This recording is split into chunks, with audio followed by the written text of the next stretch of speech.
Hello, my friends. Welcome back to Historytime English. It is so good to have you here with me today.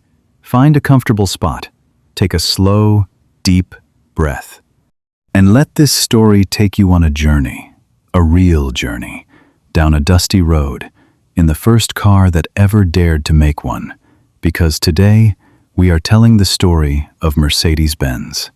Now, imagine it is very early in the morning. The sky is just beginning to turn gray. The year is 1888. The city of Mannheim, in the south of Germany, is still asleep. A woman in her late 30s is standing in a small workshop behind her house. Her name is Bertha Benz. Beside her stand two teenage boys, her sons, Eugen, who is 15, and Richard, who is 13. In front of them is a strange machine. 3 wheels, a small engine, a wooden seat. It looks more like a large bicycle with a motor than anything you would call a car. Her husband built it. He has spent more than a decade building it, years of noise, smoke, debt, and disappointment. He believes it will change the world. But the world does not believe him. Nobody wants to buy it. Newspapers have called it a toy, a curiosity, a thing without a future. Bertha looks at her sons. She has made a decision, and she has not told her husband. She is going to take this machine, drive it 66 miles across the German countryside to her mother's house, and prove to the entire world that it works. She pushes it quietly out of the workshop. She starts the engine, and in the gray light of that summer morning, Bertha Benz begins the first long-distance car journey in the history of the human race. Stay with me, my friend, because this is a story about the most famous car company on Earth and how it almost never existed at all. Karl Benz was born on the 25th of November, 1844, in the city of Karlsruhe, in the south of Germany. His father, Johann Georg Benz, was a locomotive driver, a man who operated one of the great new steam trains that were beginning to change Europe. Trains were the wonder of the age, massive iron machines that roared across the countryside, carrying people and goods faster than anyone had imagined possible. Karl's father loved those machines. He loved the power, the precision, the beautiful logic of the engine. But when Karl was only 2 years old, his father caught a chill from the harsh winter work on the railway and died. Karl's mother, Josephine, was left alone with a small child and almost no money. She could have let the boy grow up without education. She could have sent him to work in a factory at 12, as many poor families did. Instead, she made a decision that changed the course of history. She decided that her son would study. She worked, she saved, she went without, and she pushed Karl through school and into the Polytechnic, the engineering university of Karlsruhe. Karl would later say, quietly and simply, that everything he ever became, he owed to his mother. From his earliest days as a student, Karl was fascinated by one idea, an idea that most people thought was ridiculous. He wanted to build a carriage that could move by itself, without horses. In the 1860s and 1870s, the only engines that existed were enormous, heavy steam engines, the kind that powered trains and factory machines. They were far too big to fit inside a small carriage. But a new kind of engine was being developed, the internal combustion engine, a small light engine that burned fuel inside a metal cylinder to create motion. It was rough, unreliable, and weak, but Karl looked at it and saw the future. He opened a small workshop. He worked. He failed. He built engines that broke apart. He built engines that caught fire. He ran out of money and borrowed more. He ran out of credit and borrowed from his wife. His neighbors thought he was mad, a man who spent his days making noise and smoke while his family struggled. But Karl would not stop. He had his mother's stubbornness. And he had something else. He had Bertha. Bertha Ringer had married Karl in 1872. She was not simply a patient wife standing quietly in the background. She was his investor. Before the wedding, She had used her own dowry, the money her family gave her for her marriage, to fund Karl's workshop. In a time when women in Germany could not own businesses or sign contracts, Bertha put her entire fortune into her husband's impossible dream. Without her money, there would have been no workshop. Without the workshop, there would have been no engine. And without the engine, my friend, there would have been no car. Year after year, she watched Karl struggle. She handed him tools. She cleaned engine parts. She kept the household alive while the workshop ate their savings. And she waited. Finally, after more than a decade of work, Karl Benz built something that ran. He called it the Benz Patent-Motorwagen. It had 3 wheels, 2 large ones at the back, 1 small one at the front for steering. It had a single-cylinder gasoline engine mounted behind the seat. It could reach a speed of about 10 miles per hour, fast walking pace for a healthy horse, but revolutionary for a machine with no living thing pulling it. On the 29th of January, 1886, Karl Benz received a patent, an official document from the German government. Number 37435, recognizing his invention as the first automobile powered by a gasoline engine. That date, my friend, is still celebrated around the world as the birthday of the car. But here is the painful truth. Almost nobody cared. Karl demonstrated his motorwagen in the streets of Mannheim, and people stared not in admiration, but in confusion and fear. The machine was noisy. It smelled of burning fuel. It frightened horses and startled children. One early test drive ended when Karl lost control and crashed straight into a brick wall in front of a crowd of onlookers. The newspapers reported the accident with amusement, not excitement. The car, they seemed to say, was a joke. Karl received almost no orders. The invention that he believed would change the world sat in his workshop, gathering dust.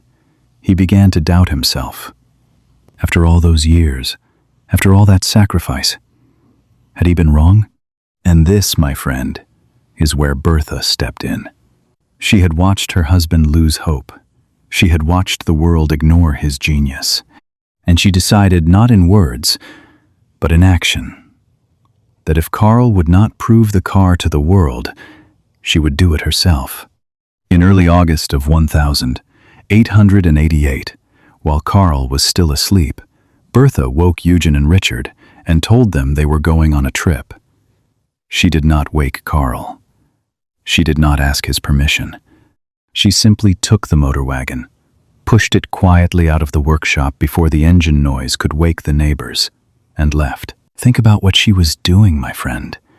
There were no roads built for cars, only bumpy, rutted dirt roads made for horses and carts. There were no gas stations. Gasoline was not sold as fuel anywhere in the world. There were no mechanics along the way. The car had never been driven farther than a few miles at a time. She had 66 miles of hills, valleys, and unknown countryside ahead of her, in a machine that had never made such a journey. And she was a woman in 1888, a time when women were expected to stay at home, not drive experimental machines across the country. The journey was an extraordinary adventure. The motorwagen had no fuel tank, only a small container that held a few liters of Ligroin, a type of light gasoline used as a cleaning fluid.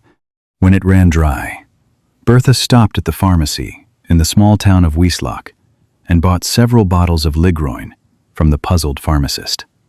That little pharmacy, my friend, became the world's first gas station, and a sign marks the spot to this day. The engine overheated climbing the hills.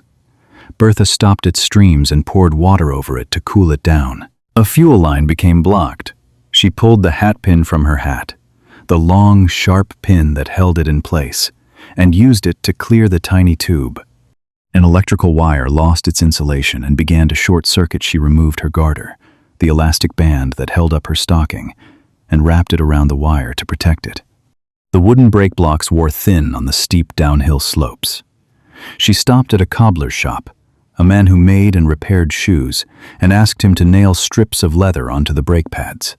In doing that, my friend, she invented the idea of brake lining, and car brakes still use a version of her solution today.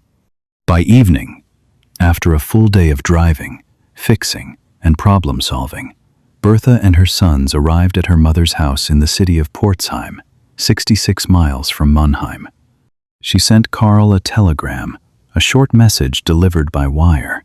She had arrived safely. A few days later, she drove the car home again by a different route to show it could take more than one road. The newspapers went wild. Suddenly, the Benz Motorwagen was not a joke. It was a sensation. The story of a woman and two boys driving 66 miles, fixing the car with a hatpin and a garter, captured the imagination of the public. Orders began to arrive.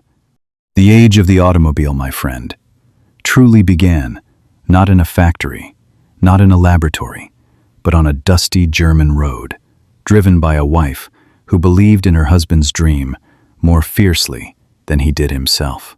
And now comes a strange twist in our story. While Karl Benz was building his three-wheeled car in Mannheim, another German engineer named Gottlieb Daimler was building something very similar, just 60 miles away, in the city of Stuttgart. The two men did not know each other. They never worked together. They never even met during those early years.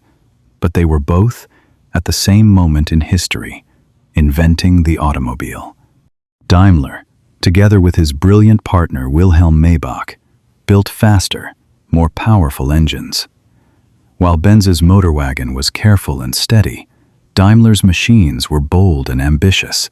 Both approaches were needed. Both men shaped the future of the car. Gottlieb Daimler had a vision that stretched beyond the road. He once drew a three-pointed star on a postcard to his wife, marking the location of their house. He told her that one day, this star would shine above his factory. The 3 points, he said, stood for land, sea, and air, the 3 places where his engines would one day carry people across the world. But how did the car get the name Mercedes? This answer, my friend, is one of the strangest stories in the history of business. A wealthy Austrian businessman named Emil Jelinek lived in the south of France, near the city of Nice. He was one of the first people in Europe to fall in love with the thrill and speed of the automobile. He bought cars from the Daimler company and raced them, but he never raced under his own name. He always raced under the name of his eldest daughter, Mercedes. The name means grace in Spanish. Her mother was of Spanish origin. Jelinek was not just a customer. He was a visionary. In 1900, he placed a massive order, 36 cars, worth an enormous sum of money. But he had one condition. The cars must be completely redesigned, lighter, faster, more beautiful, and they must carry the name Mercedes. The company agreed. In 1901, the Mercedes 35 HP was born, and many historians call it the first truly modern automobile. It was elegant, powerful, and years ahead of anything else on the road. The name Mercedes became famous overnight, and the strangest part? The girl the car was named after, little Mercedes Jelinek, was only 11 years old when the most famous name in automotive history was chosen. For decades, the Benz company and the Daimler company were rivals, each building cars under their own name. But after the First World War, Germany's economy collapsed. Both companies struggled to survive alone. In 1926, they did what had once seemed impossible. They merged. They joined together to create one new company, Daimler-Benz. And the brand they created was Mercedes-Benz. The three-pointed star that Gottlieb Daimler had once drawn on a postcard was placed inside the laurel wreath that Karl Benz had used as his symbol. 2 dreams, 2 families, 2 visions of the future, united in a single badge that still sits on the hood of every Mercedes-Benz in the world today. And so, my friend, the story of Mercedes-Benz comes gently to its close. It is a story of a boy who lost his father at 2, A mother who gave everything so her son could learn. A man who spent more than a decade chasing a dream the world laughed at. And a wife who, one summer morning, stole his invention from the workshop, drove it 66 miles with a hatpin and a garter, and proved the whole world wrong. Think about your own journey for a moment. Maybe you are learning English, and it feels like pushing a strange, noisy machine up a long, steep hill. Maybe the people around you do not understand why you keep going. Maybe you have days when you wonder if you will ever arrive. But remember Bertha. She did not wait for the perfect moment.